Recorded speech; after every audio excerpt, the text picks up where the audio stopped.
Imam Malik bin Dinar adalah di antara ulama yang masih tergolong tabi'in, yakni orang-orang yang menjumpai para sahabat dan beriman. Jasamatnya sangat terkenal dan begitu populer dalam sejarah ulama salaf. Tidak hanya namanya, sejarahnya yang sangat menginspirasi juga tidak lepas dijadikan catatan oleh para ulama. Imam Malik bin Dinar merupakan salah satu ulama yang demikian zuhud. Apa saja yang membuat hatinya lupa kepada Allah akan ditinggalkan. Seluruh hidupnya didedikasikan hanya untuk Allah dan ajaran Islam yang dibawa oleh Nabi Muhammad. Aneka pujian yang disematkan orang kepadanya tidak membuat terlena, begitu juga dengan beragam hinaan tidak membuat terluka. Dirinya benar-benar melupakan dunia dan segala kesenangannya dan hanya fokus kepada Allah. Selain itu, Imam Malik bin Dinar juga dikenal sebagai ulama ahli hadits atau muhaddits. Kontribusi dan sumbangsihnya untuk perkembangan sabda-sabda Rasulullah sangat besar dan banyak. Imam Az-Zahabi dalam kitabnya menampilkan beragam komentar ulama tentangnya. Di antaranya menurut Imam An-Nasai dan dipastikan oleh Imam Al-Bukhari, kualitas hadits yang diriwayatkan oleh Malik bin Dinar memiliki derajat hasan baik. Dalam kitab itu juga disebutkan, dengan mengutip pendapat Imam Ali bin Al-Madini, bahwa jumlah hadits yang diriwayatkan oleh Malik bin Dinar setidaknya ada 40 hadits, yang semuanya memiliki derajat hasan. Imam Az-Zahabi, Syiaru A'lami An-Nubala, Darul Ashimah, Patward Zend. Tidak ada catatan pasti dari para ulama, sejarah yang berhasil penulis temukan, perihal tahun kelahirannya. Akan tetapi, yang pasti ia sezaman dengan Imam Malik bin Anas dan masih menjumpai Sayyidina Ali, suami Sayyidah Fatimah Az-Zahra. Sedangkan tahun meninggalnya, sebagaimana disebutkan oleh Imam Muhammad Ar-Rabi'i dalam kitab Tarikhu Maulidil Ulama wa Wafayatihim, menengarai bahwa ia wafat pada tahun 129 Hijriah. Kendati demikian, Malik bin Dinar pernah memiliki sejarah kelam yang jarang dirasakan para ulama dan tabi'in pada umumnya. Kisah ini bisa menjadi inspirasi kepada orang-orang saat ini, bahwa seperti apapun perjalanan hidup seseorang, tiap niscaya menjadikan memiliki masa depan yang kelam. Malik bin Dinarlah buktinya. Malik bin Dinar lahir dari keluarga kaya dan masih termasuk bagian dari bagian kerajaan yang saat itu bertepatan dengan masa dinasti Bani Umayyah yang berkuasa sejak tahun 41 Hijriah sampai tahun 133 Hijriah. Menjadi bagian dari kerajaan, orang tua Malik bin Dinar tentu lebih memilih anaknya kelak untuk menggantikan posisinya. Sehingga setiap hari ia membawa putranya menuju istana. Selain untuk mengajarkan beragam pekerjaan di sana, harapan orang tuanya juga agar sang anak bisa membantunya. Dan benar saja, Malik bin Dinar semakin senang menjadi bagian dari kerajaan. Setiap hari selalu datang ke istana, selain untuk bergaul, terkadang juga datang bertugas untuk menggantikan ayahnya yang berhalangan. Selama tidak ada kegiatan, setiap hari selalu mendatangi kerajaan. Akan tetapi, di balik pergaulan bebasnya, justru menjadikan Malik bin Dinar terlena dalam kegiatan tidak manusiawi, sehingga beragam perbuatan yang dilarang dalam Islam dilakukan. Tak peduli ini haram dan dosa, yang penting hidupnya bisa bahagia dan dapat melakukan apa saja sesuai kehendaknya. Sana untuknya sudah memiliki jabatan tinggi di kerajaan, yaitu sebagai keamanan, polisi. Dengan gajinya yang tinggi, hidupnya hanya digunakan untuk berfoya-foya, minum khamar, zina, dan semacamnya.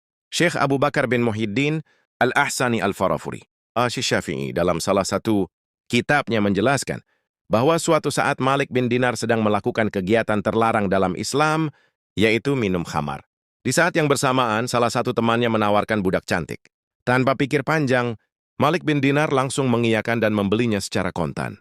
Bahkan, karena kecantikannya yang melebihi budak pada umumnya, ia membeli dengan harga sangat mahal. Setelah beberapa lama hidup bersama Malik bin Dinar, sang budak hamil hingga pada akhirnya melahirkan. Sebagai seorang ayah, tentu ia sangat menyayangi sang anak. Bahkan ketika misalnya setiap Malik bin Dinar hendak minum khamar, sang anak selalu mengambilnya dan menumpahkan pada baju ayahnya. Kendati demikian, ia tidak pernah memarahinya, justru semakin sayang kepada sang anak. Di saat yang bersamaan, tepatnya ketika Malik bin Dinar sedang sangat mencintainya, para ulama ada yang mengatakan berumur 2 tahun, ada yang mengatakan 1 tahun, takdir Allah berkata lain, sang anak meninggal. Sebagai seorang ayah, tentu ia sangat sedih ketika anak semata wayangnya meninggalkan di saat sayang-sayangnya. Setelah kepergian sang anak, kesedihannya selalu bertambah. Ia selalu teringat akan sosok anak kecil yang setiap hari dan malam bersama dan menemaninya, bahkan menumpahkan minuman kerasnya. Namun saat itu tidak lagi duduk bersama dengannya. Syekh Abu Bakar Asy-Syafi'i mengisahkan kisah itu. Ia mengatakan, ketika malam di pertengahan bulan, Sya'ban dan malam itu bertepatan dengan malam Jumat. Aku meneguk khamr, kemudian tidur, dan tidak salat Isya. Syekh Abu Bakar, Al-Yaqutu wal Marjan fi Fadaili Syahris Sya'ban, At-Saqafa Al-Islamiyah 2019, halaman 100. Ketika Malik bin Dinar sedang tidur pulas, tiba-tiba dalam tidurnya bermimpi bahwa kiamat seakan-akan telah datang, terompet telah ditiup, orang mati dibangkitkan, semua makhluk dikumpulkan. Kemudian ia mendengar ada yang bergerak di belakangnya. Ketika ia lihat, ternyata ada ular sangat besar yang membuka mulutnya untuk memangsa. Ia sangat terkejut dan lari tunggang langgang agar bisa menghindar. Di tengah kebingungan, ia menemukan sosok seorang syekh yang berpakaian putih sedang duduk dengan tenang. Malik bin Dinar berkata kepadanya, "Wahai syekh, tolonglah aku lindungi dari ular itu." Akan tetapi syekh itu justru menyuruhnya untuk berlari karena kekuatan ular itu melebihi kekuatannya. Mendengar jawaban itu, Malik bin Dinar semakin panik dan lari jauh hingga menaiki tebing neraka. Di saat yang bersamaan, neraka berkata kepadanya, "Kembalilah, karena engkau bukan penduduk neraka." Mendengarkan ucapan neraka, dengan senang hati ia meninggalkannya. Hanya saja, ular itu tetap saja mengejar untuk memangsa. Sejurus kemudian, Malik bin Dinar pergi menuju satu tempat berupa tirai-tirai yang di dalamnya. Terlihat banyak anak kecil bersama dengan para malaikat, termasuk anaknya yang mati di usia balita. Akan tetapi lagi-lagi ular itu terus mengejar untuk memangsa. Di saat bersamaan, sang anak berkata, "Ayahku demi Allah." Kemudian ia melompat laksana anak panah dan mengulurkan tangan, kirinya menjangkau tangan. Kanan ayahnya sembari menarik. Saat itu ia mengulurkan tangan kanannya pada ular besar itu, namun seketika ular yang awalnya hendak memangsa ayahnya tiba-tiba menghilang. Setelah sang aneka mendurikan ayahnya.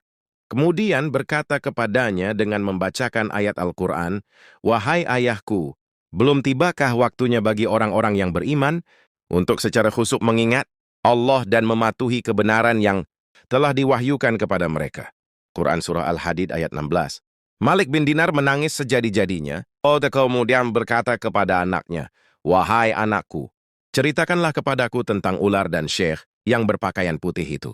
Sang anak kemudian menjawab, "Dia adalah pekerjaanmu yang buruk, yang selama ini engkau kerjakan, maka ia akan menjerumuskanmu ke dalam neraka. Sedangkan dia, syekh itu adalah pekerjaanmu yang baik, namun engkau melemahkannya, hingga tak memiliki kemampuan untuk menolong pekerjaanmu yang buruk." Abu Bakar, Al-Yaqutu wal Marjan, 2019, halaman 100. Di saat yang bersama, Malik bin Dinar terbangun dan sangat menyesal hingga menangis sejadi-jadinya. Ia juga menghancurkan seluruh botol minuman keras dan bertobat kepada Allah. Kala itu diceritakan dalam Kitab Al-Kawakib Al-Duriyah, fi Tarjim Al-Sadah Al-Syufiyah, Malik bin Dinar pernah menaiki kapal sebagai penumpang. Namun saat diminta untuk membayar sewa, dirinya tak membawa sekeping dinar pun. Pelaut meminta ongkos kepadanya.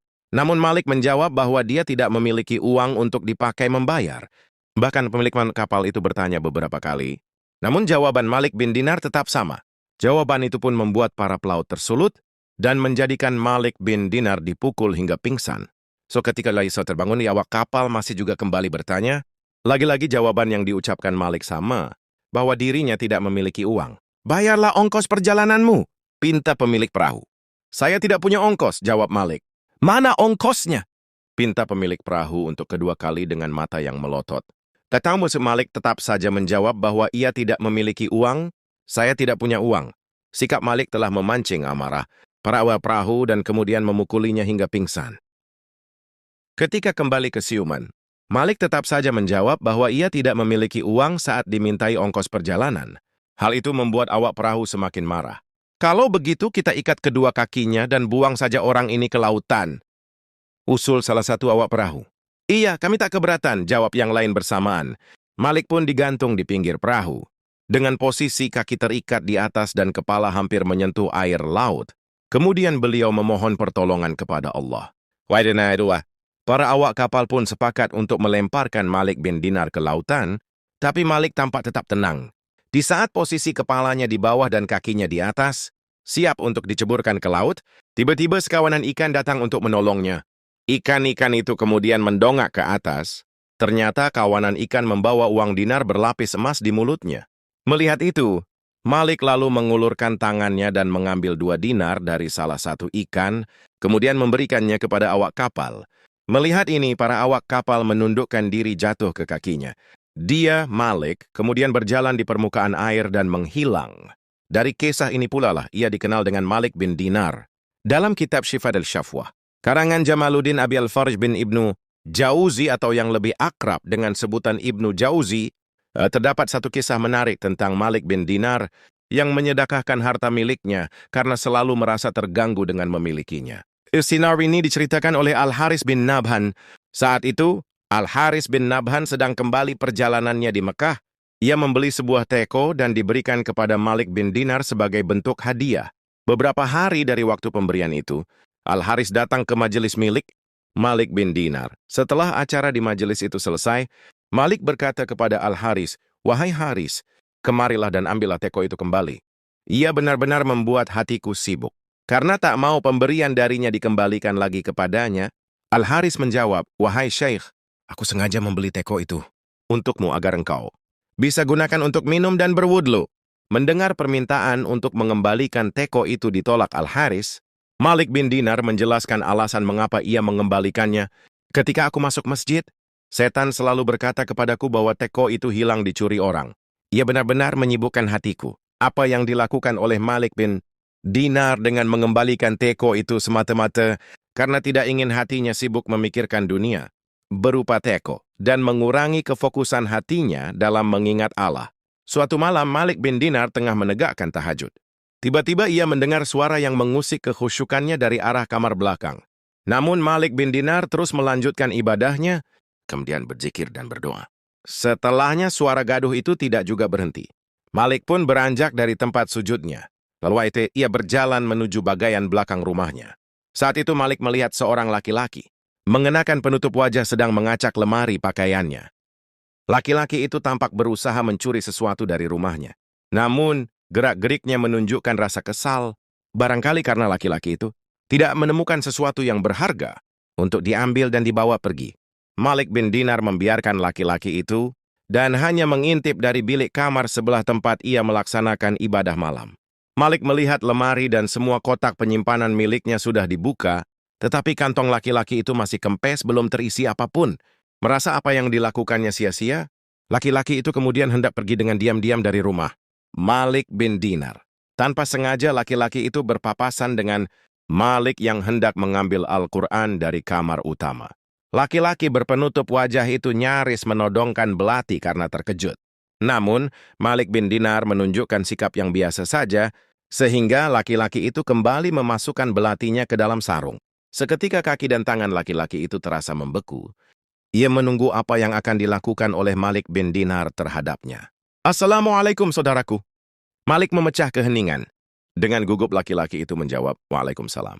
Jika engkau tidak mendapatkan harta dunia dari rumahku, apakah engkau menginginkan sesuatu dari akhirat?" tanya Malik.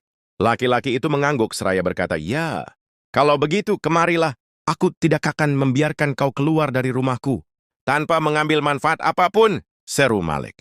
Laki-laki itu pun menghampiri Malik bin Dinar, kemudian Malik memberinya sebuah sajadah sambil berkata, "Tunggu sebentar."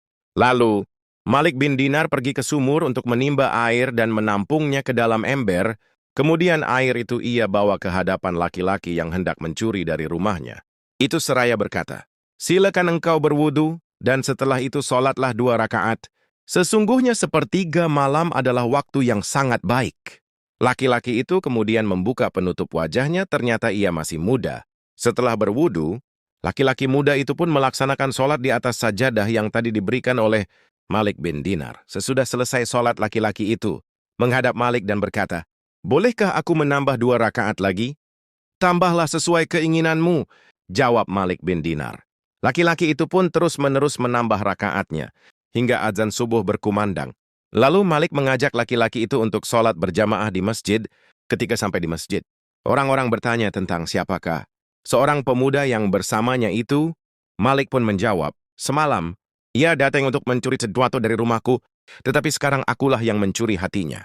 Sepulang dari masjid, laki-laki berkata kepada Malik bin Dinar, "Bolehkah aku menetap sebentar lagi di rumahmu? Karena aku hendak akan melaksanakan puasa sunnah." Malik menjawab, "Menetaplah sesuai keinginanmu." Laki-laki itu pun tinggal di rumah Malik bin Dinar selama seminggu. Selama itu juga Malik mengajarinya berbagai ilmu agama. Ketika laki-laki itu hendak memutuskan untuk pergi dari rumah, orang semua hendak akan ia rampok. Laki-laki itu berkata, "Saya telah bertekad untuk bertaubat atas dosa-dosa saya dan memperbaiki hidup yang dulu. Saya sangat berterima kasih atas semua perlakuan yang telah engkau berikan kepada saya." "Semua itu karena kehendak Allah," jawab Malik. Lalu laki-laki itu pun kembali ke jalan yang benar dan mulai menjalani kehidupan dalam ketaatan kepada Allah. Suatu hari laki-laki itu bertemu dengan teman sesama pencuri dahulu. Temannya itu kemudian bertanya, "Harta apa yang sudah engkau temukan?" "Suatu malam saya mencuri di rumah seseorang, dan yang saya temukan adalah Malik bin Dinar.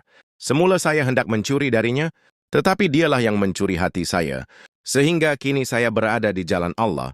Jelas laki-laki itu kepada temannya. Itulah kisah inspiratif dan ajaib dari Malik bin Dinar.